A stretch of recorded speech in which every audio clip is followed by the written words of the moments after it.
BJP திமுகவை காப்பாத்துதா, திமுக பிஜேபியோட இணக்கமா இருக்கா? இது ஒண்ணும் இல்ல. அப்படி எல்லாம் ஒண்ணும் கிடையாது. இல்ல, நீ அப்படி சாதாரணமா எடுத்துட முடியாது. இல்லையே, இல்ல கோபத்துல தான் இருக்காங்க. இல்ல, கோபமே கிடையாது. திமுக மேல அண்ணாமலை கோபம் கொப்பளிக்குது.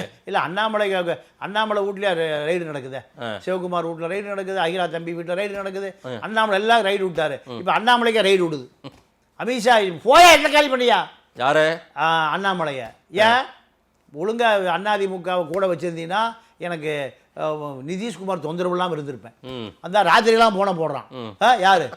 பல்டிகுமார். என்ன பீகார் எப்படியாவது டெவலப் பண்ணணும், இந்த பக்கம் ஆந்திராவை எப்படியாவது டெவலப் பண்ணணும். இதுதான் ரெண்டு பேருக்கும், அதாவது சந்திரபாபுக்கும் நிதிஷ்கும். தமிழ்நாடு டெவலப் ஆகணும்னு ஐயா ஸ்டாலினுக்கு எண்ணம் இருக்காதா? தமிழ்நாடு டெவலப் ஆகணும்னு. தமிழ்நாடு டெவலப் ஆகணும்னு இவர் காங்கிரஸ் கூட்டணியில் பிஜேபி கூட்டணி இல்லையே. இவரை பொறுத்த வரைக்கும் தன்னுடைய நலன் சார்ந்து பாதிக்கப்பட்டு விடக்கூடாது, தம் பக்கம் இடி வந்துடக்கூடாது, தம் பக்கம் ஐடி வந்துடக்கூடாது. இதுதான் இவங்களுக்கு கவசமே தவிர வேற எந்த கவசம் இல்லை.